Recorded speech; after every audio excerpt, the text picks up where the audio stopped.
اعوذ باللہ من الشیطان الرجیم بسم اللہ الرحمن الرحیم لا اقسم بیوم القیامہ ولا اقسم بالنفس اللوامہ أيحسب الإنسان أن لن نجمع عظامه بلى قادرين على أن نسوي بنانه بل يريد الإنسان ليفجر أمامه يسأل أيان يوم القيامة فإذا برق البصر وخسف القمر وجمع الشمس والقمر يقول الإنسان يومئذ أين المفر. عبد المقصد صاحب عمری سے خواہش کروں گا کہ وہ تشریف لائیں اور شیخ محترم کا تعارف کرائیں. الحمدللہ رب العالمین والصلاة والسلام على أشرف الأنبياء والمرسلين ومن تبعهم بإحسان إلى يوم الدين أما بعد. محترم امیر شہری جمعیت اہل حدیث حیدرآباد اور سکندرآباد، ذمہ داران حلقہ، علماء کرام، منتظمین جلسہ، معزز حاضرین کرام، السلام علیکم ورحمۃ اللہ وبرکاتہ. اللہ عز و جل کا بے پناہ شکر و احسان ہے کہ جمعیت اہل حدیث حلقہ ایسی گارڈ نے قو انفسکم اہلیکم نعرہ کے تحت خصوصاً اپنے ہم محلہ اور عموماً تمام شہریان اہل حدیث کے لیے علمی محافل و دینی اجتماعات برائے مرد خواتین کا سلسلہ شروع کیا. الحمدللہ یہ اسی سلسلے کی ایک کڑی ہے جس میں آج ایسی شخصیت کو مدعو کیا گیا ہے جو علمی شہرت میں ریاست کرناٹک کے علاوہ ہندوستان کے دوسرے ریاستوں میں بھی اپنا ایک مقام، اپنی ایک جان پہچان رکھتی ہے، جن کا نام حافظ عبدالحسیب عمری مدنی حفظہ اللہ ہے، اور آپ کی کنیت ابو الرجال ہے. آپ صوبہ کرناٹک کے ایک قریے میں علمی اور سلفی گھرانے میں پیدا ہوئے. برادر محترم صغر سنی ہی سے کافی ذہین و نشید پائے گئے. یہی وجہ تھی کہ آپ کے والد محترم نے اسی وقت فیصلہ کیا کہ میں اس لڑکے کو دین کا داعی، قوم کا سپاہی، حافظ قرآن، عالم دین اور داعی الی الخیر بناؤں گا. چنانچہ آپ کی اس تڑپ نے مدارس کا انتخاب شروع کیا اور آپ کی تڑپ جامعہ دارالسلام عمر آباد کے اوپر جا رکی. یہی وجہ تھی کہ آپ نے موصوف محترم کو جامعہ دارالسلام میں شعبہ حفظ میں داخلہ دلوایا. آپ نے آپ کی کمال ذہانت کی وجہ سے بہت کم عرصے میں حفظ قرآن کی تکمیل مکمل پختگی کے ساتھ ادا کر لی. اس کے بعد اسی ادارے میں شعبہ عالمیت کے لیے عمر آبادی میں زانو تلمس طے کیے. موصوف محترم جیسا کہ ابھی میں بتایا کافی ذہین و نشید چالاک تھے.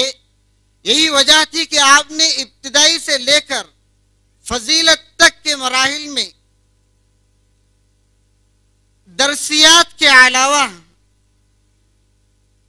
دیگر تحریری، تقریری، حفظ احادیث اور حفظ اشعار کا شاید ہی کوئی ایسا مقابلہ اور مسابقہ ہو جس میں آپ نے حصہ لیا ہوگا اور باقاعدہ طور پہ انعام حاصل نہ کیا ہوگا۔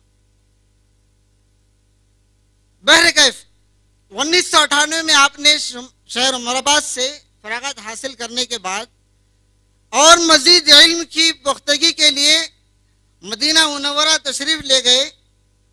وہاں پر غالباً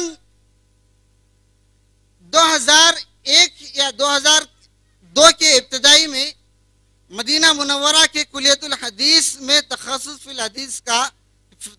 الحدیث کے لیے داخلہ لیا، اور جس طریقے سے آپ نے جامعہ میں اپنی علمی صلاحیت کو نکھارا، اجاگر کیا، اس سے کئی گنا زیادہ، کیونکہ عمر آباد میں صرف ہندوستان سے تعلق رکھنے والے طلباء تھے، لیکن مدینہ منورہ میں ساری دنیا کے وہ طلباء جو اپنے ادارے کے ذہین شمار ہوتے ہیں، ان طلباء کے ساتھ آپ کا ایک مقابلہ تھا۔ وہاں پر بھی آپ نے الحمدللہ اعلیٰ سے اعلیٰ اور اچھے سے اچھے نمبرات میں امتیازی درجے میں کامیابی حاصل کی۔ باتیں تو اور بہت کچھ ہے، لیکن میں اس کو اختصار کرتے ہوئے آگے بڑھ رہا ہوں۔ آپ کی علمی خدمات نے برادر محترم مدینہ سے فراغت کے بعد سب سے پہلے مملکت السعودیہ العربیہ جدہ میں وزارت الحج سے منسلک ہوئے، وہاں پر اپنی صلاحیتوں کا لوہا منوایا، جوہر دکھلائے۔ یہی وجہ تھی کہ آپ سے زائرین حرم وقفہ بوقفہ مستفید ہوتے رہے الحمدللہ۔ اس کے بعد موصوف محترم جامعہ محمدیہ بنگلور سلفی ادارہ ہے، وہاں پر ایک عرصہ دراز تک تدریسی خدمات انجام دیے۔ اسی کے ساتھ ساتھ جامعہ محمد نذیر حسینی الدہلوی میں تاحال آپ کی تدریسی خدمات جاری ہیں۔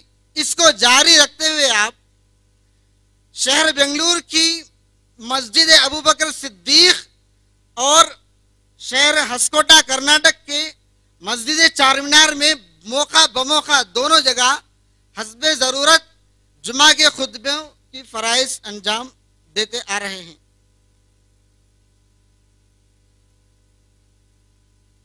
اس کے علاوہ اس میں بھی اور کئی ہیں باتیں، لیکن میں اختصار کر رہا ہوں، دوسرے پہلو پہ جا رہا ہوں میں۔ آپ نے تقریری میدان میں وہ کمال و مہارت حاصل کیا ہے جس پر میں ایک بات بھی نہیں کہوں گا، وہ آپ کو ابھی اندازہ لگ جائے گا جب آپ موصوف محترم سے سنیں گے۔ لیکن ایک عالم کے سامنے جب 2 سے 3 میدان ہوتے ہیں، تقریر کا، تحریر کا، دعوت اللہ کا، تو اس میں آپ نے کسی میدان میں بھی اپنا قدم پیچھے نہیں چھوڑا ہے الحمدللہ۔ اس کے علاوہ ایک اور چیز مزید بتاؤں، شاید بہت کم علماء اس میدان میں مکمل اترتے ہیں جو کھیل کا میدان ہوتا ہے۔ جی آپ ماشاءاللہ بیک وقت عالم دین بھی ہیں، مؤلف بھی ہیں، داعی بھی ہیں، اور فٹ بال کے بہترین کھلاڑی بھی ہیں، والی بال کے بہترین کھلاڑی بھی ہیں ماشاءاللہ سے۔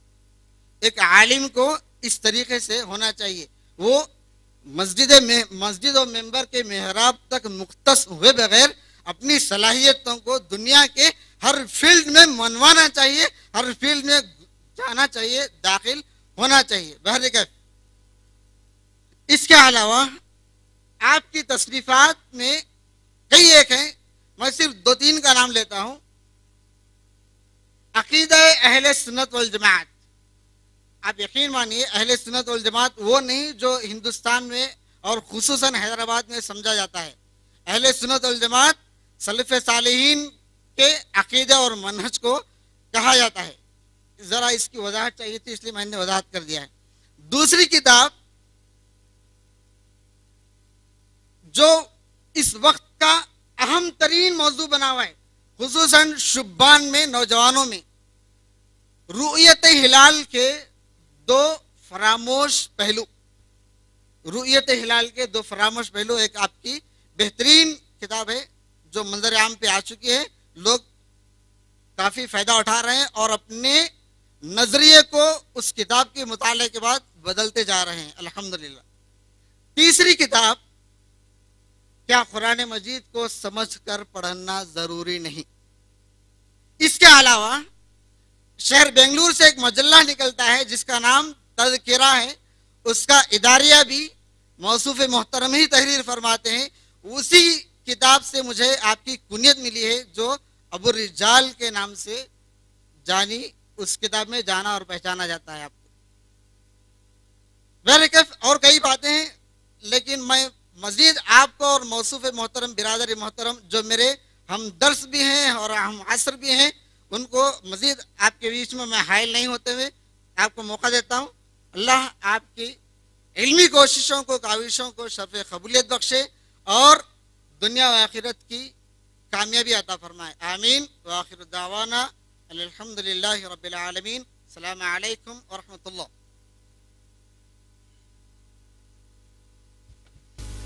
ماشاء اللہ ثم ماشاء اللہ، جزاک اللہ۔ اب میں بلا تاخیر آپ کو مہمان مقرر فضیلت الشیخ عبدالحسیب صاحب عمری ثم مدنی حفظہ اللہ کو جو ہے بلا تاخیر آپ حضرات کی خدمت میں پیش کر رہا ہوں۔ شیخ کو دعوت دیتا ہوں کہ تشریف لائیں اور خطاب فرمائے، اللہ کو جزائے خیر عطا فرمائے۔ اللہ وبرکاتہ۔ الحمد للہ رب العالمین والصلاة والسلام على اشرف الانبیاء والمرسلین وعلى آلہ واصحابہ اجمعین ومن تبعهم بإحسان الى یوم الدین، اما بعد، یا ایہا الذین آمنوا اتقوا اللہ حق تقاته ولا تموتن الا وانتم مسلمون، یا ایہا الناس اتقوا ربکم الذی خلقکم من نفس واحدہ وخلق منها زوجها وبث منهما رجالا كثيرا ونساء واتقوا الله الذي تساءلون به والأرحام إن الله كان عليكم رقيبا، يا أيها الذين آمنوا اتقوا الله وقولوا قولا سديدا يصلح لكم أعمالكم ويغفر لكم ذنوبكم ومن يطع الله ورسوله فقد فاز فوزا عظيما، اما بعد فاعوذ باللہ من الشیطان الرجیم، بسم اللہ الرحمن الرحیم، انہم فتیۃ آمنوا بربہم وزدناہم ہدی۔ محترم صدر جلسہ، ذمہ داران جماعت و جمعیت، میرے اپنے نوجوان بھائیوں، بزرگوں اور پردہ نشین ماؤں اور بہنوں، قبل اس کے کہ میں اپنے موضوع پر گفتگو کروں، اپنے موضوع کی وضاحت کروں، ایک بات آپ سامعین کے سامنے رکھنا ضروری سمجھتا ہوں۔ آپ نے ابھی ہمارے اپنے ساتھی جناب عبد المقصد صاحب کی زبانی بڑا لمبا چوڑا تعارف آپ نے سنا، کئی باتیں یقیناً اس میں برحق تھیں، لیکن کئی باتیں میرا اپنا خیال ہے، میرا اپنا احساس یہی ہے کہ وہ حقیقت سے ذرا دور تھیں۔ مجھے آج کی اس مناسبت نے ایک واقعہ یاد دلایا۔ تقریباً آج سے لگ بھگ 15-16 سال پہلے ایسا ہی ایک موقع تھا، ایک انجمن کی صدارت میں بیٹھا ہوا تھا اور یہی ہمارے اپنے بھائی عبد المقصد صاحب نے کچھ ایسی ہی باتیں اس وقت بھی کی تھیں۔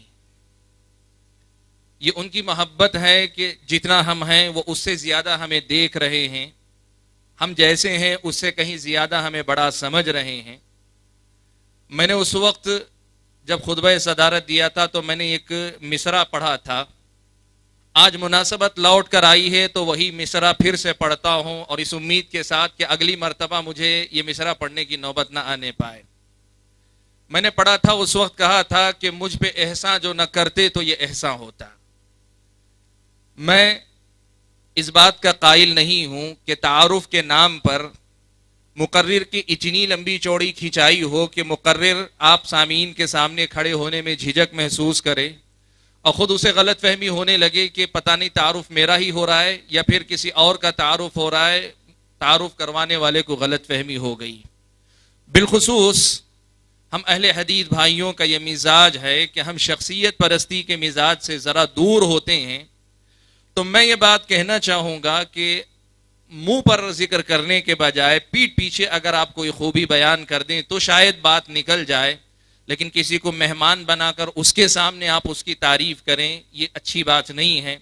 میں آپ کے جذبات کی قدر کرتا ہوں، آپ کی اس محبت کا شکر گزار ہوں، آپ بھائیوں کی ان محبتوں کے لیے میں اللہ تعالیٰ کے سامنے دعا کرتا ہوں کہ اللہ تعالیٰ آپ کو بہتر بدلہ دے، لیکن مجھے یہ بات پسند نہیں کہ آپ اس قسم کی مجلسوں میں اس قسم کی باتوں کا اظہار کریں۔ اللہ تعالیٰ ہم سب کو توفیق عطا فرمائے، آمین۔ حاضرین گرامی، آج مجھے جتنا وقت میں یہاں بول پاؤں گا اتنی دیر میں ایک بڑے ہی اہم موضوع پر، بڑے ہی اہم عنوان پر اظہار خیال کرنا ہے۔ سچ مانیے تو آج جو باتیں میں آپ سامعین اور آپ خواتین کے سامنے رکھنا چاہتا ہوں، ان باتوں کی حیثیت کسی مقرر کی مقررانہ گفتگو کی نہیں۔ معاشرے کی صورتحال، میرے اور آپ کے دین اور ایمان کے تقاضے اور حالات جس رخ پر جا رہے ہیں، جس طرف بڑھتے جا رہے ہیں، ان کو دیکھ کر جو نتائج مستنبط کیے جا سکتے ہیں، نکالے جا سکتے ہیں، ان کی روشنی میں حقیقت میں مجھے کچھ بنیادی نکات آپ کے سامنے ذکر کرنے۔ یہ نکات بھی اسی احساس کے ساتھ آپ کے سامنے میں رکھنا چاہتا ہوں کہ آپ ان نکات کو سنیں۔ یہ نکات مکمل نہیں ہوں گے، یہ اشارہ ہوں گے۔ آپ اگر ان کو اپنے دل و دماغ میں بٹھا لیں اور پھر ان پر غور کرنے کی عادت ڈال لیں، تب پھر آپ یقیناً اللہ تعالیٰ کے فضل و کرم کے بعد اس نتیجے تک پہنچیں گے جو نتیجہ کہ آج کی میری اپنی تقریر کا عنوان ہے۔ شاید آج آپ کو تقریر سنتے ہوئے یہ احساس ہو کہ اصلاح معاشرہ میں نوجوانوں کا کردار کیا ہوتا ہے، اس پر میری بات ادھوری نظر آئے گی آپ کو، لیکن مسئلہ اصل میں یہ ہے کہ موضوع بہت طویل ہے، اور معاشرے کی اصلاح اور اس میں خاص طور پر ایک نوجوان لڑکے یا لڑکی کا کیا کردار ہو سکتا ہے، اس پر اگر میں بات کرنا چاہوں تو شاید میرے اپنے لیے یہاں جو وقت ہے وہ ناکافی ہو جائے۔ اس لیے میں آج آپ کے سامنے کچھ بنیادی نکات رکھ کر جانا چاہتا ہوں، کچھ ایسی باتیں، کچھ ایسے مسائل جو سب کی سمجھ میں بھی آنے والے ہوں گے، اور ایسے مسائل جو شاید ہم اور آپ میں سے بہت ساروں کے دل و دماغ میں پہلے سے موجود بھی ہوں گے، لیکن ہم نے ان کی طرف توجہ نہیں دی ہوگی۔ آج کی میری اپنی یہ گفتگو وَذَكِّرْ فَإِنَّ الذِّكْرَى تَنفَعُ الْمُؤْمِنِينَ، آپ یاد دہانی کروائیے کہ یاد دہانی مومنوں کو فائدہ پہنچاتی ہے۔ اسی احساس کے ساتھ اور اسی آیت کی ترجمانی ہوگی۔ کچھ باتیں ہیں، کچھ مسائل ہیں جو مجھے آپ حضرات اور خواتین کے سامنے رکھنے ہیں، اور اس امید کے ساتھ، بلکہ اللہ تعالیٰ کے پر یقین کے ساتھ کہ اللہ تبارک و تعالیٰ کی توفیق اگر شامل حال رہی تو بعید نہیں کہ یہی باتیں اس اصلاح معاشرہ کے سلسلے میں ایک مثالی کردار ادا کرنے کا اور ایک مثالی نمونہ بننے کا جو ایک تقاضا مجھ پر اور آپ پر واجب ہوتا ہے، آج کے معاشرے کے نوجوان لڑکے اور لڑکی پر واجب ہوتا ہے، اس کے ادا کرنے میں انشاءاللہ یہ باتیں کافی ہو جائیں گی، یہ باتیں ذریعہ بن جائیں گی باذن اللہ۔ حاضرین گرامی، سب سے پہلی بات جو مجھ کو اور آپ کو یاد رکھنے کی ہے، سمجھنے کی، یہ نوجوانوں کو سب سے پہلے سننے سمجھنے کی ہے، اور صرف نوجوانوں کو نہیں، نوجوانوں کے ساتھ معاشرے کے بزرگوں کو بھی سمجھنے کی ہے۔ اور اتنا ہی نہیں، جو بچے ابھی بچپن سے نکل کر لڑک پن تک پہنچے، جو بچے ابھی لڑک پن کے دہلیز میں قدم رکھے ہوئے، جو آج کے بچے ہیں، کل کے نوجوان ہیں، ان نوجوانوں کو بھی سمجھنے کی ہے، وہ یہ کہ جوانی جسے کہتے ہیں، نوجوانی جسے کہتے ہیں، یہ اللہ تبارک و تعالیٰ کی غیر معمولی نعمت ہے۔ زندگی خود ایک نعمت ہے، زندگی خود اللہ کی ایک عطا ہے، زندگی خود ایک نوازش ہے، زندگی خود ایک دین ہے، زندگی خود اللہ تبارک و تعالیٰ کا عطا کردہ ایک تحفہ ہے، ایک انعام ہے. لیکن میرے بھائیوں، ایک انسان اپنی زندگی میں پیدائش سے لے کر موت تک جن مراحل سے گزرتا ہے، ان مراحل میں سب سے اہم مرحلہ جوانی کا مرحلہ ہوا کرتا ہے. کیوں؟ اس لیے کہ اسی مرحلے میں انسان کے تمام قوتیں، انسان کے تمام اعضاء مضبوط بھی ہوتے ہیں، طاقتور بھی ہوتے ہیں اور مکمل بھی ہوتے ہیں.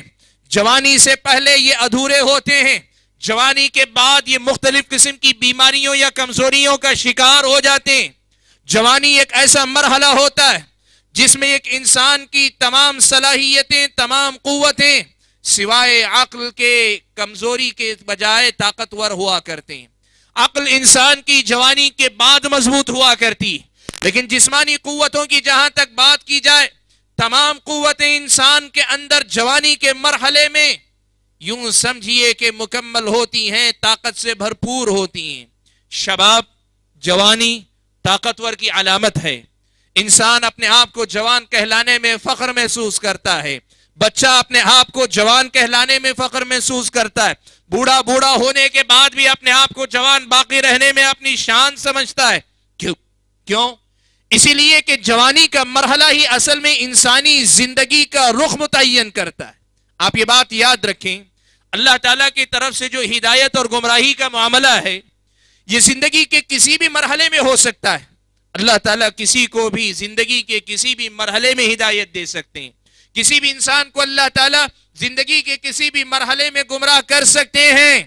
لیکن زندگی کا ایک رخ جو متعین ہوتا ہے، زندگی کے ایک سفر کی جو منزل متعین ہوتی ہے، زندگی میں ایک انسان اپنے لیے جو راہ منتخب کرتا ہے، ایک نوجوان لڑکا جس راستے چلنا چاہتا ہے، ایک نوجوان لڑکی جس راستے پہ اپنے آپ کو چلانا چاہتی ہے، اس راستے کا انتخاب حقیقت میں اپنی مرضی سے اگر انسان کرتا ہے تو وہ جوانی کے مرحلے میں کیا کرتا ہے.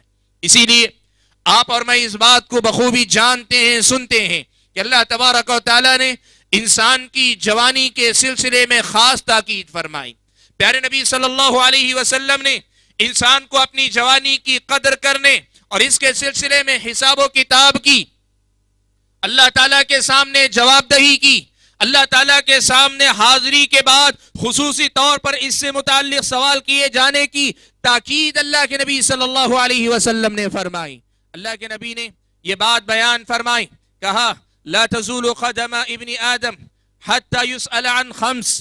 ابن آدم قیامت کے دن اللہ تعالیٰ کے سامنے کھڑا ہوگا، محشر میں کھڑا ہوگا. جب حساب و کتاب لیا جائے گا، 5 مخصوص سوال جب تک ان کا جواب نہیں دے لیا جائے گا، اس وقت تک انسان اس مقام سے ہٹے گا نہیں، اسے ہٹنے دیا جائے گا نہیں، وہ وہاں سے آگے بڑھے گا نہیں، اسے اسے ان سوالوں کا جواب دینا ہی پڑے گا. وہ سوالات کیا ہیں؟ پیارے نبی صلی اللہ علیہ وسلم نے ان میں سے ایک بیان فرمایا، کہا وَعَنْ شَبَابِهِ فِي مَا أَبْلَهُ. اپنی جوانی کے بارے میں انسان کو جواب دہی کرنی پڑے گی کہ جوانی کو اس نے کہاں آزمایا، جہاں جوانی کو کہاں اس نے کھپایا، جوانی کو کہاں بتایا، جوانی کو کہاں گزارا، کیسے گزارا، اس کا وقت کہاں کہاں گزرتا تھا، کس کس قسم کی مصروفیتوں میں گزرتا تھا، کس کس کے ساتھ گزرتا تھا، کس کی دیوانگی میں گزرتا تھا، کس کی محبت میں گزرتا تھا، کس کے جنون میں گزرتا تھا، اس کی اصولوں کی روشنی میں اس کی زندگی گزرتی تھی، اس کی زندگی کا آئینہ کیا تھا، اس کی زندگی کی کتاب میں کیا لکھا گیا ہے. انسان کو اپنی جوانی کے بارے میں خاص طور پہ جواب دہی کرنی پڑے گی، اور جب تک یہ جواب نہیں دے لے گا اللہ تعالیٰ کے سامنے سے ایک آدمی ہٹ نہیں سکتا. اس کی موت بڑھاپے میں آئی ہوگی، اس کی موت جوانی گزر جانے کے بعد آئی ہوگی، اس کی موت جوانی ہی میں آئی ہوگی، لیکن سوال جوانی کے بارے میں ضرور کیا جائے گا. یہ بات اللہ کے نبی صلی اللہ علیہ وسلم نے بیان فرمائی، اور اللہ کے نبی صلی اللہ علیہ وسلم نے یہ بات بھی بیان فرمائی ہے. اللہ کے نبی صلی اللہ علیہ وسلم کی شریعت آپ پڑھتے جائیے، نوجوان کی جوانی میں کی جانے والی عبادتوں کی فضیلت کے سلسلے میں اللہ کے نبی صلی اللہ علیہ وسلم نے جتنی فضیلت بیان کی ہے، اتنی فضیلت بڑھاپے کی عبادتوں کی اللہ کے نبی صلی اللہ علیہ وسلم نے نہیں بیان فرمائی. عبادت کی حیثیت سے برابر کا ثواب رکھتی ہے، لیکن جوانی میں عبادت سے پھیرنے کے جذبات، عبادت سے دور کرنے کے محرکات، عبادت سے دور لے جانے کے ذرائع، عبادت سے غافل کرنے کی باتیں اور عبادت سے ایک انسان کو اچک لے جانے والی چیزیں بہت ساری ہیں جو بڑھاپے کے اندر نہیں ہوا کرتی. ایک آدمی عبادت تو عبادت ہے، بڑھاپے اور جوان کو دونوں کو عبادت کی حیثیت سے برابر ثواب دلاتی ہے، لیکن ان تمام رکاوٹوں کو پھلانگنے کے اعتبار سے جو ایک نوجوان کے سامنے آتی ہیں لیکن ایک بوڑھے کے سامنے نہیں آتی، ایک نوجوان کو اپنی عبادت پر جتنا اللہ تعالیٰ نے اجر و ثواب کا وعدہ فرمایا ہے اتنا وعدہ ایک انسان کے بڑھاپے میں اللہ تعالیٰ نے نہیں فرمایا. بھائیو، ان ساری باتوں کے ذکر کرنے کا مقصد کیا ہے؟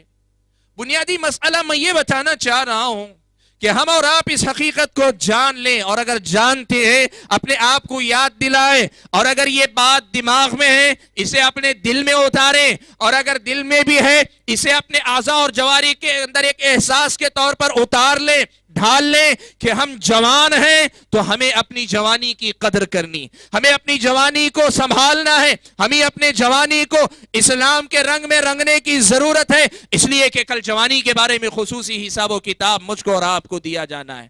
بھائیو، آج ایک نوجوان اپنی زندگی میں کامیاب کب تصور کیا جاتا ہے؟ ایک نوجوان آج ایک اپنی دنیا کے اندر کامیاب کب تصور کیا جاتا ہے؟ میں یہ بتانا چاہوں گا کہ دنیا کے ہر کلچر کے اندر، دنیا کے ہر قوم کے اندر، دنیا آپ اپنے ملک کی بات کریں، کسی بھی مذہب کے اندر ہو یا پھر کسی بھی تنظیم کے اندر ہو، کسی بھی جمعیت اور جماعت کے اندر ہو، نوجوانوں کے لیے خصوصی اہتمام، خصوصی ترتیب، خصوصی طور پہ ایک پروگرام ترتیب دیا جاتا ہے. لیکن میں ان ساری باتوں سے دور ہٹ کر جو نقطہ آپ کے سامنے لانا چاہتا ہوں وہ یہ ہے کہ آج ایک سوال مجھ کو اور آپ کو یہ طے کرنے دیں کہ ایک نوجوان کامیاب نوجوان کب کہلائے گا؟ دنیا کے سامنے بہت سارے معیار ہیں، بہت سارے لوگوں کے پاس معیار یہ ہے کہ ایک نوجوان کسی بھی کھیل کود میں اتنا ماہر ہو جائے کہ ملک کی نمائندگی، شہر کی نمائندگی، اپنے صوبے کی نمائندگی کرنے کا اسے موقع مل جائے. لوگ سمجھتے ہیں کہ یہ انسان، یہ نوجوان کامیاب نوجوان. ایک نوجوان اگر تجارت کے میدان میں قدم رکھنے کے بعد باپ دادا کی چھوڑی ہوئی تجارت کو سلیقے سے سنبھال لے یا اپنی محنت سے ایک نیا کاروبار کھڑا کرے، چاہے وہ علاقائی سطح پر یا بین الاقوامی سطح پر، اگر وہ ایک کامیاب تاجر کی حیثیت سے اپنی شناخت بنا لے جائے، لوگ سمجھتے ہیں کہ یہ کامیاب نوجوان ہے. آج ایک نوجوان علاقائی سطح پر یا پھر ملکی سطح پر یا پھر اپنے جتنی استطاعت ہے اس کے مطابق شہر میں، بستی میں، محلے میں اگر کسی سیاسی پارٹی، کسی تنظیم تحریک کے اندر ایک نمایاں مقام، نمایاں عہدہ پالے، ایک رضاکار کے طور پر یا ایک عہدیدار و ذمہ دار کے طور پر، لوگ سمجھتے ہیں یہ نوجوان کامیاب نوجوان ہے، اس لیے کہ اس نے اپنی ایک شناخت بنائی ہوئی. آج ایسا بھی ماحول ہے کہ بہت سارے لڑکے اور لڑکیوں کے لیے ایک ترغیب یہ بھی ہے کہ آدمی اگر اپنے آپ کو ماڈلنگ کی دنیا میں لے جائے اور لے جا کر وہاں پر کامیاب ماڈل بن جائے، لوگ سمجھتے ہیں کہ یہ کامیاب نوجوان ہے. آج ایسی بھی مثالیں ہیں کہ کوئی مرد مسٹر فلاں، چاہے مسٹر حیدرآباد کہیں یا مسٹر آپ کا تلنگانہ کہیں یا مسٹر انڈیا یا مسٹر ورلڈ کہیں یا پھر عورتوں کے باب میں مس فلاں اگر بنا لے، لوگ سمجھتے ہیں کہ یہ کامیاب نوجوان ہے. میری ماں اور بہنوں، میں آپ سے اور میرے نوجوان بھائیوں میں آپ سے سب سے پہلی بات جو بتانا چاہتا ہوں وہ یہ معیار کس نے طے کیے؟ نوجوان کامیاب نوجوان اس وقت ہے جب وہ تاجر کامیاب ہو جائے، جب وہ سیاست کے میدان میں کوئی عہدہ پالے، کسی تنظیم کے اندر اپنی شناخت بنا لے، کسی بستی محلے کے اندر کسی بھی حیثیت سے پہچانا جائے، یہ کامیاب نوجوان کی علامت ہے. یہ معیار کس نے طے کیا؟ کس نے متعین کیا ہے؟ یہ دنیا ہے جس نے یہ سارے معیار طے کیے. آؤ میں ذرا آپ کو یہ بھی بتاؤں کہ آپ کی زندگی کے لیے اللہ تبارک و تعالیٰ نے کیا معیار متعین کیا ہے. رب نے جس نے مجھ کو اور آپ کو پیدا کیا، اس پوری کائنات کو پیدا کیا، کائنات کے ذرے ذرے کو جس نے بنایا ہے، ذرے ذرے کو جس نے یہاں سنبھالا ہے، یہ چلاتا ہے، سب کچھ کرنے والا جو رب ہے، اس رب نے اپنے نبی کی زبانی کامیاب نوجوان کا معیار کیا متعین کیا ہے؟ پیارے نبی صلی اللہ علیہ وسلم نے فرمایا سبعۃ یظلھم اللہ فی ظلہ یوم لا ظل الا ظلہ، 7 قسم کے لوگ ایسے ہوں گے کہ اللہ تعالیٰ قیامت کے دن اپنے عرش کے سائے تلے انہیں جگہ دیں گے، اس دن اس سائے کے علاوہ کوئی اور سایہ نہیں ہوگا۔ اللہ کے نبی نے ان میں سے ایک بیان فرمایا، کہا شاب نشا فی عبادت اللہ، ایسا نوجوان چاہے لڑکا ہو کہ وہ لڑکی ہو، وہ لڑکا ہو کہ لڑکی ہو، ایسا نوجوان نشأ فی عبادت اللہ جو اللہ تبارک و تعالیٰ کی بندگی میں پروان چڑھا ہو۔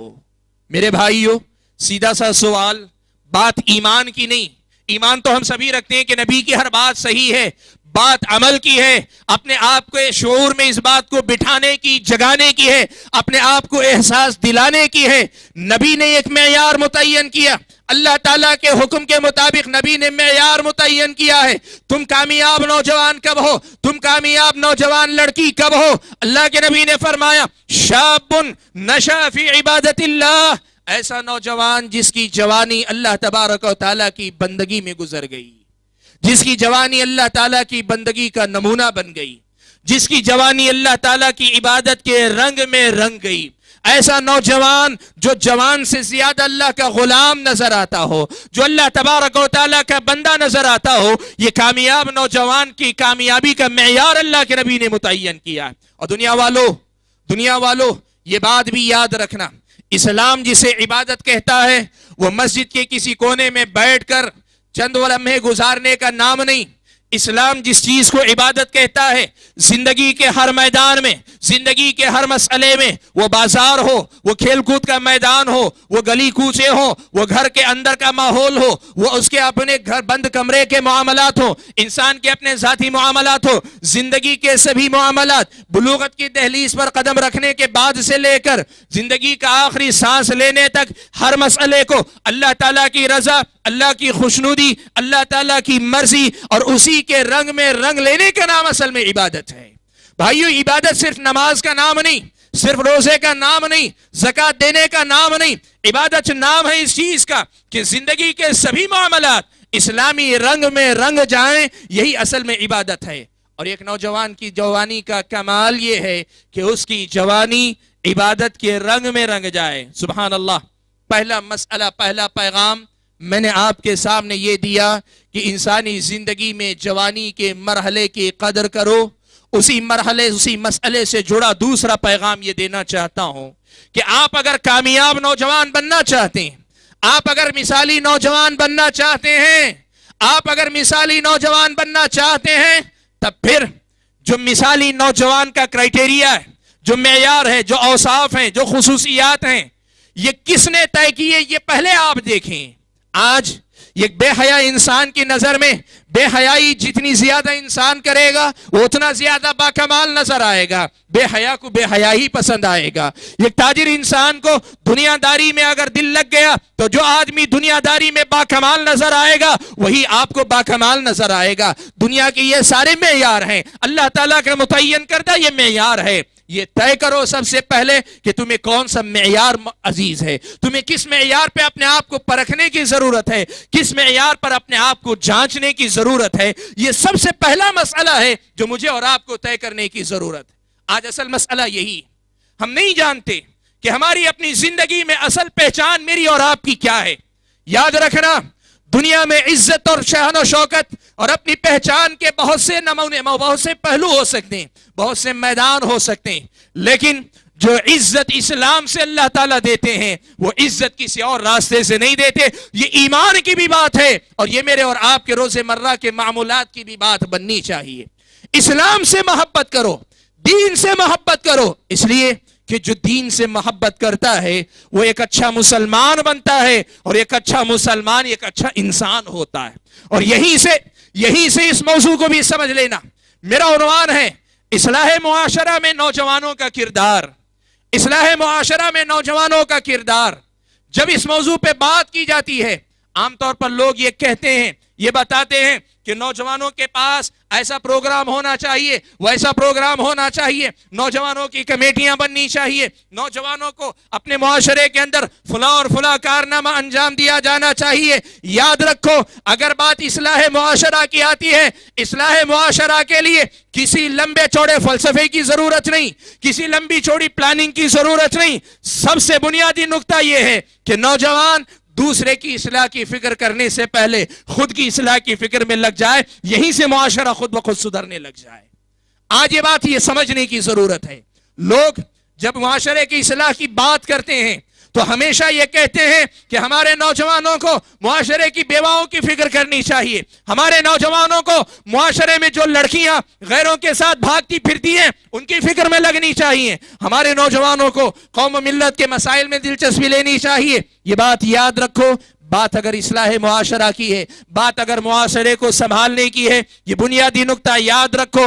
نوجوان دوسروں پر محنت کرنے کے بجائے خود پر محنت کرنے لگ جائے، یہ معاشرہ خود بخود سنور جائے، خود بخود سنبھل جائے۔ کیوں؟ اس لیے کہ معاشرہ کس کو کہتے ہیں؟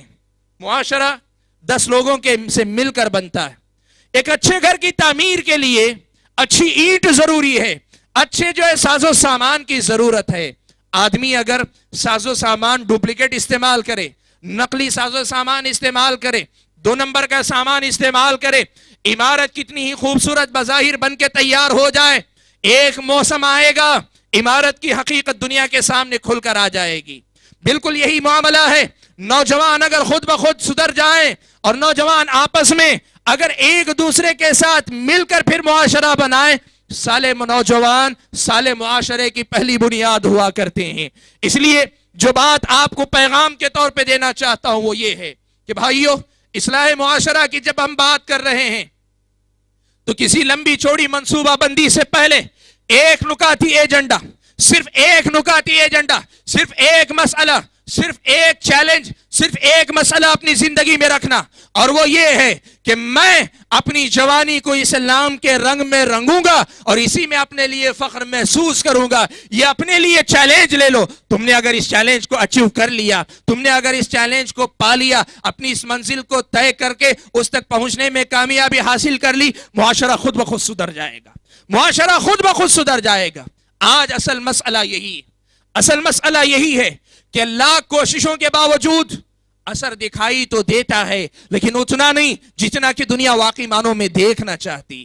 آج آپ بتائیں، میں مسلمان کی حیثیت سے ایک مسلم نوجوان کے تعلق سے ہی صرف بات نہیں کر رہا ہوں، آج اس ہندوستان کے عام نوجوان کی بات کریں، کتنے نوجوان ہیں مذہب سے آگے بڑھ کر اگر آپ دیکھیں تو کتنے نوجوان ہیں شراب کے نشے میں ڈوبے ہوئے ہیں، کتنے ایسے ہیں جو جوے کی لت میں پڑے ہوئے ہیں، کتنے ایسے نوجوان ہیں جو زناکاری بدکاری میں ہیں، کتنے ایسے نوجوان ہیں جو یہ سمجھتے ہیں کہ اگر اپنی شایان نشان نوکری نہیں ملی تو 2 نمبر کے کام کریں گے، دھوکہ دڑی، چوری چکاری یا کسی کے اوپر ڈاکہ زنی، مختلف قسم کے کام کریں گے لیکن مال بنانے کی کوشش کریں گے۔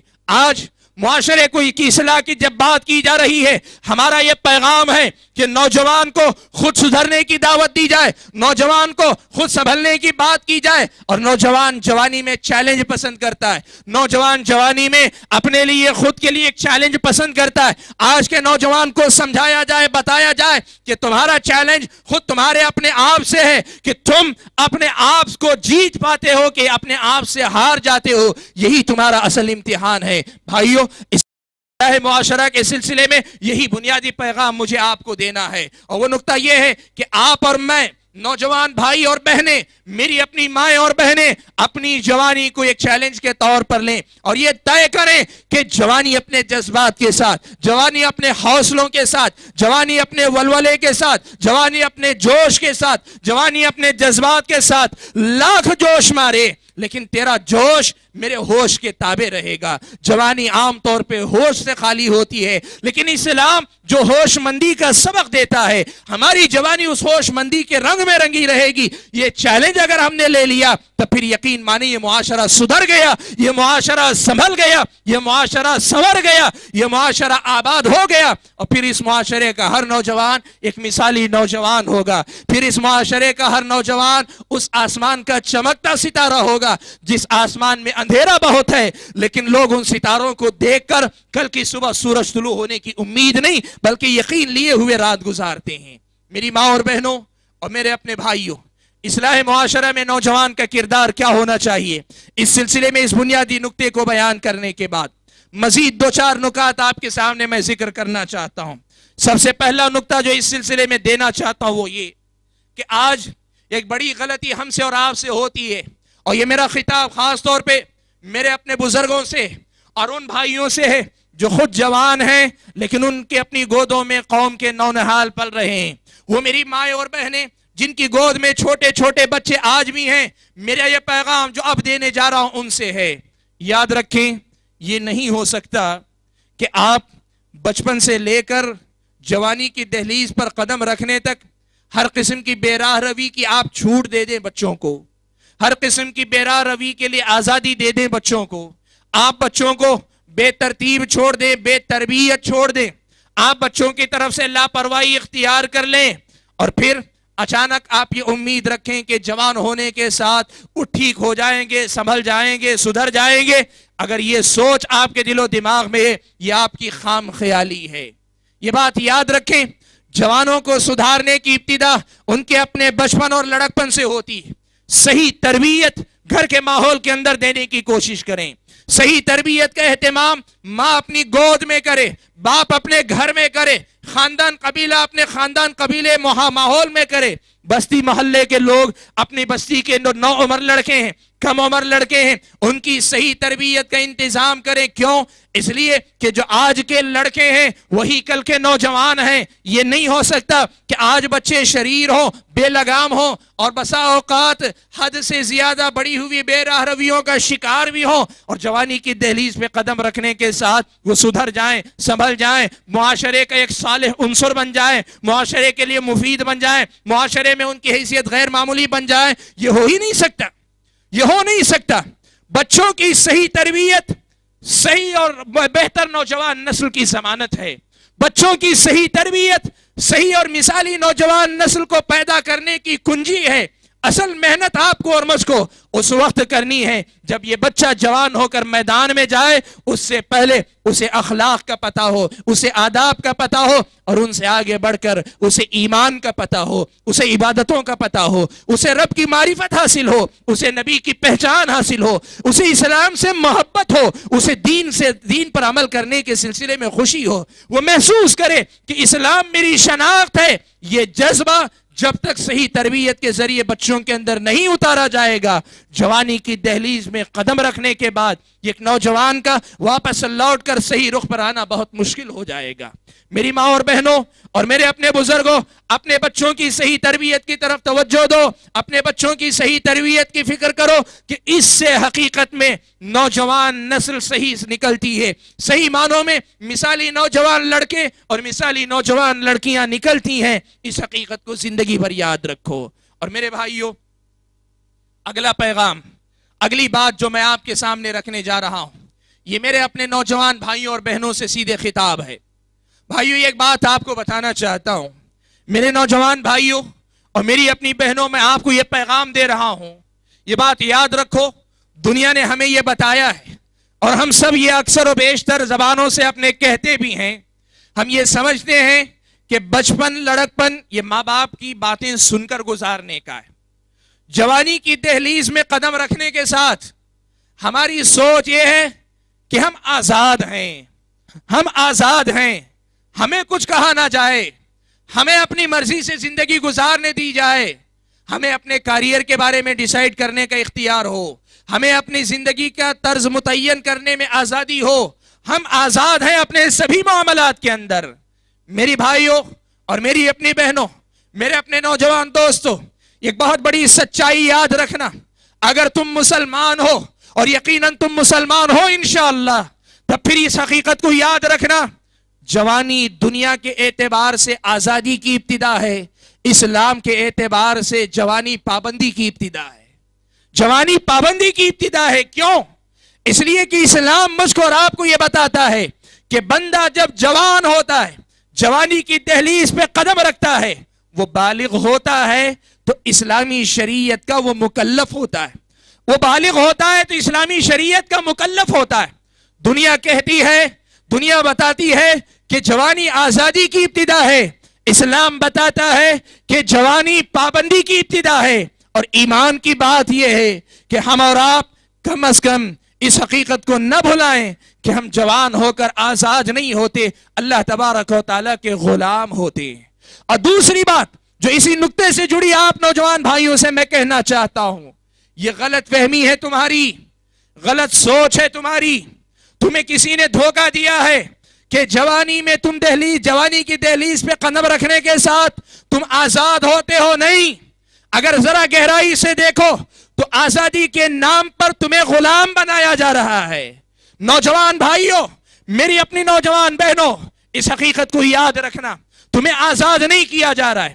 جوانی کی دہلیز میں قدم رکھنے کے ساتھ تمہیں غلام بنایا جا رہا ہے. مجھے بتاؤ، تم کہتے ہو کہ مجھے جوان ہونے کے ساتھ کپڑے پہننے کی آزادی ملنی چاہیے، میں اپنے طور پہ طے کروں کہ میں کیا پہنوں گا. لیکن مجھے بتاؤ، تم جو کپڑے پہننا طے کرتے ہو کس کو دیکھ کر طے کرتے ہو؟ لڑکے فلم ایکٹروں کو دیکھ کر طے کرتے ہیں، لڑکیاں فلم ایکٹرز کو دیکھ کر طے کرتے ہیں، ماڈل چاہے مرد ہو کہ عورت ان کے سامنے نمونہ ہوا کرتے ہیں. مجھے بتاؤ، تم نے جن ماڈلوں سے متاثر ہو کر یہ کپڑے خریدے ہیں، تم نے آزادی سے خریدے ہیں یا پھر اپنی ذہنی غلامی کے نتیجے میں تم نے وہ کپڑے خریدے؟ سمجھنے کی بات ہے، یاد رکھنا. یہ غلط فہمی ہے آج کے نوجوان کی، جو یہ سمجھتا ہے کہ میں اپنے معاملات میں آزاد ہوتا ہوں. نہیں، تم غلامی کرتے ہو اس کلچر کی جو کلچر تمہیں گلی کوچوں میں نظر آتا ہے. تم غلامی کرتے ہو ان ایکٹروں کی، ان نمائندوں کی جو تمہیں ٹی وی سیریل میں نظر آتے ہیں، فلموں کے اندر نظر آتے ہیں، مختلف مقامات پہ نظر آتے ہیں. تم غلامی کرتے ہو. اور پھر اگر یہ واقعی ان کی غلامی ہے، یہ کلچر کی غلامی ہے، یہ کلچر کی محکومیت ہے، ان کے غلام اگر بن رہے ہو تو بتاؤ ایک عقل مند انسان کی حیثیت سے کون سی غلامی عزیز ہے، کون سی غلامی بہتر ہے؟ وہ غلامی جو تمہیں اللہ کا غلام بناتی ہے، وہ غلامی جو تمہیں اللہ تعالیٰ کا بندہ بناتی ہے، یا پھر وہ غلامی جو تمہیں چند پیسوں کے عوض ناچنے والوں کا غلام بناتی ہے، ایک ایسے کلچر کا غلام بناتی ہے جس کلچر کے اندر اخلاق کی حفاظت کی ضمانت نہیں ہے، جس کلچر کے اندر حیا کی حفاظت کی ضمانت نہیں ہے، جس کلچر کے اندر والدین اور خاندان قبیلے کے آداب اور اخلاق کا بہت زیادہ پاس و لحاظ نہیں، جہاں آزادی کا مطلب آدمی صرف یہ کہتا ہے میں ہوں، زندگی میری ہے، ماں کا کوئی مجھ پر حق نہیں، باپ کا مجھ پر کوئی حق نہیں، میری زندگی پر کسی کا کوئی حق نہیں. ایک یہ غلامی ہے اور دوسری وہ غلامی جو اللہ تعالیٰ کی غلامی ہے، جو اللہ تعالیٰ کی بندگی، جو اللہ تعالیٰ کی عبادت ہے. کون سی غلامی تم کرنا چاہتے ہو؟ بھائیو اور میری اپنی بہنوں، جو بات میں کہنا چاہ رہا ہوں بہت ہی مختصر لفظ میں یہ کہنا چاہتا ہوں کہ جوانی کو آزادی کی ابتدا نہیں، جوانی کو غلامی کی ابتدا سمجھو. لیکن یہ وہ غلامی ہے، یہ وہ غلامی ہے جو اللہ تعالیٰ کی غلامی ہے، کسی اور کی غلامی نہیں. اور شاعر نے بڑی پتے کی بات کہی، وہ ایک سجدہ جسے تو گراں سمجھتا ہے، وہ ایک سجدہ جسے تو گراں سمجھتا ہے، 1000 سجدوں سے دیتا ہے آدمی کو نجات. ایک اللہ کے غلام ہو جاؤ، ساری دنیا سے تم آزاد ہو جاؤ گے. اور ایک اللہ تعالیٰ کی غلامی کو نہ اپنا کر اپنے آپ کو آزاد سمجھتے رہو گے. سچائی تو یہ ہے کہ 1000 قسم کی غلامیوں کا طوق اپنے گلے میں پہنائے تم رہو گے. حاضرین گرامی، وقت بہت زیادہ ہو رہا ہے، میں زیادہ باتیں نہیں رکھ سکتا، لیکن ایک بات میری اپنی ماں اور بہنوں سے میں خاص طور پہ کہنا چاہتا ہوں.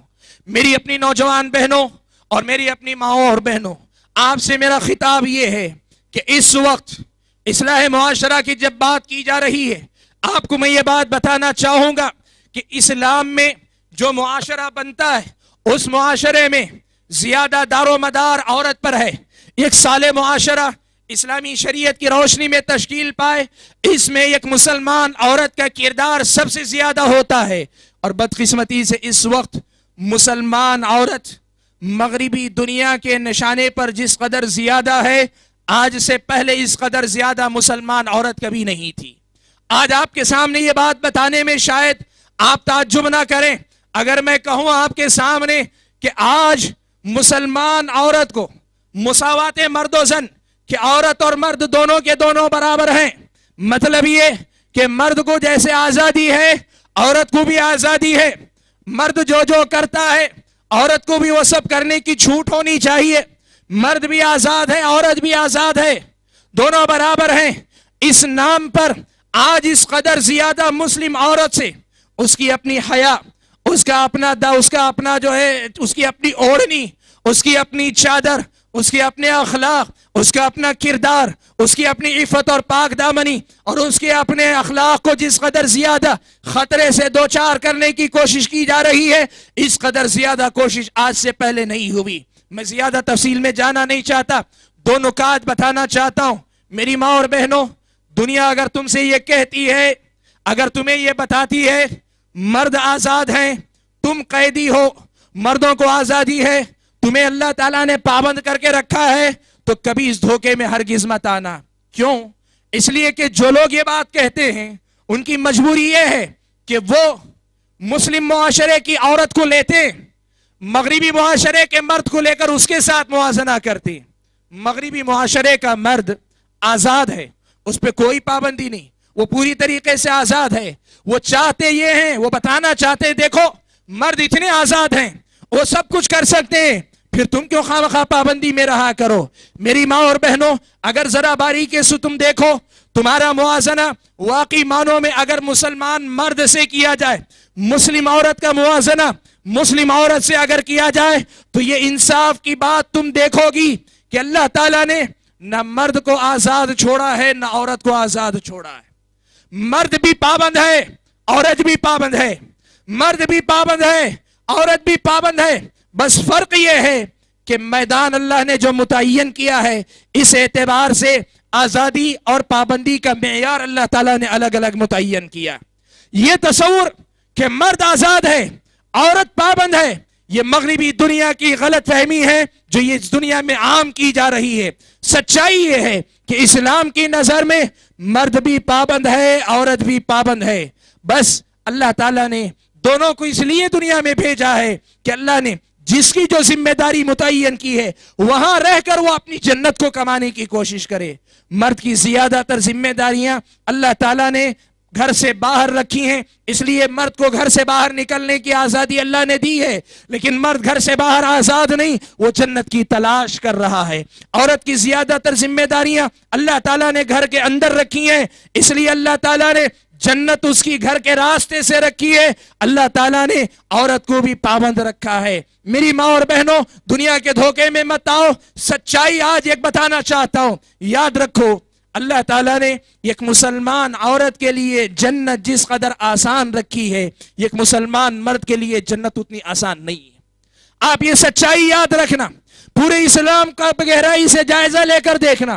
دنیا تمہیں دھوکہ دے رہی ہے مساوات کے نام پر, برابری کے نام پر. اس سچائی کو اگر یاد رکھو کہ اللہ تعالیٰ نے ایک عورت کے لیے جتنی جنت کو آسان کیا ہے, مرد کے لیے جنت اس قدر آسان نہیں. مرد پر بڑی ذمہ داریاں اللہ نے رکھی ہیں, اللہ تعالیٰ نے بڑی پابندیاں مرد پہ رکھی ہیں. اس حقیقت کو یاد رکھو. اور دوسری بات اسی مساوات مرد و زن کے سلسلے میں بتانا چاہوں گا, اگر پھر بھی تمہیں لگتا ہے کہ عورت کی حیثیت سے کہیں کچھ چیزیں کم ہیں, تو ایک بہت بڑی حقیقت جو تم جانتی ہو مغربی دنیا نہیں جانتی, اس حقیقت کو یاد رکھنا. مغربی دنیا, ویسٹرن کلچر, اس کا ایمان آخرت پر نہیں. وہ سمجھتے ہیں کہ دنیا ہی سب کچھ ہے, یہی دنیا سب کچھ ہے. تو ان کی سمجھ میں یہ بات نہیں آتی, اور واقعی بات ہے بھی ایسی کہ اگر دنیا ہی سب کچھ ہے تب پھر مرد اور عورت کے درمیان فرق کیوں ہے؟ جتنے مزے کرنے کی مرد کو آزادی ہے, جتنا زیادہ مزہ لینے کی مرد کو آزادی ہے, اتنے ہی زیادہ مزہ کرنے کی عورت کو بھی آزادی ہونی چاہیے. یہ بات وہ آدمی کہے گا جس آدمی کی نظر میں دنیا ہی ہے, دنیا کے علاوہ اور کچھ نہیں. لیکن تم تو جانتی ہو, تمہارا تو ایمان ہے, تم تو مسلمان ہو، تم مانتی ہو کہ یہ دنیا دارالامتحان ہے، یہاں کی پابندی جنت میں کامیابی کی ضمانت ہے، تم آخرت پر ایمان رکھنے والی مومن ہو، تم آخرت پر ایمان رکھنے والی مسلمان خاتون ہو، تم ایسے نہیں ہو سکتی کہ تم کہو کہ ہم ساری دنیا ہی میں مزے لینا چاہتے اس لیے مردوں کے برابر ہمیں اللہ تعالیٰ دے۔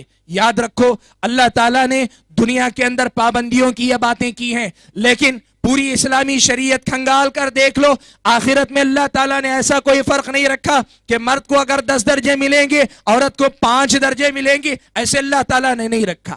جہاں واقعی بدلہ ملنا ہے وہاں اللہ تعالیٰ نے مساوات کا برابر خیال رکھا ہے، لیکن دنیا میں اگر اللہ تعالیٰ نے کچھ میدان تمہارے لیے کچھ میدان مردوں کے لیے متعین کیے ہیں تب پھر یہ اللہ تعالیٰ کی مصلحت ہے، اللہ کی حکمت ہے، اللہ تعالیٰ اس کائنات کے بنانے والے، وہ اس نظام کے چلانے والے۔ اس لیے میری ماں اور بہنوں، معاشرے کی اصلاح میں تمہارا اپنا کردار یہ ہے، تمہارا اپنا جو ہے کردار یہ ہے کہ تم اپنے آپ کو اسلامی شریعت کے رنگ میں رنگ لو، اسلام کی ایک ایک پابندی کو اپنے لیے شان کی بات سمجھو، اپنے لیے فخر کی بات سمجھو، اپنے لیے ترقی کی ضمانت سمجھو، اپنے لیے عزت اور سربلندی کی پہچان سمجھو، اپنے لیے اللہ تعالیٰ کی بندی بننے، جنت کا حقدار بننے، جہنم سے نجات پانے کا ذریعہ سمجھو اور اسلام کی پابندی کرنے کی کوشش کرو۔ حاضرین گرامی، مجھے جو باتیں کرنی تھی وہ بہت ساری باتیں تھی، لیکن اس وقت جتنی باتیں ہو چکی میرا اپنا سا خیال یہ ہے کہ اگر ان باتوں کی طرف توجہ دی جائے،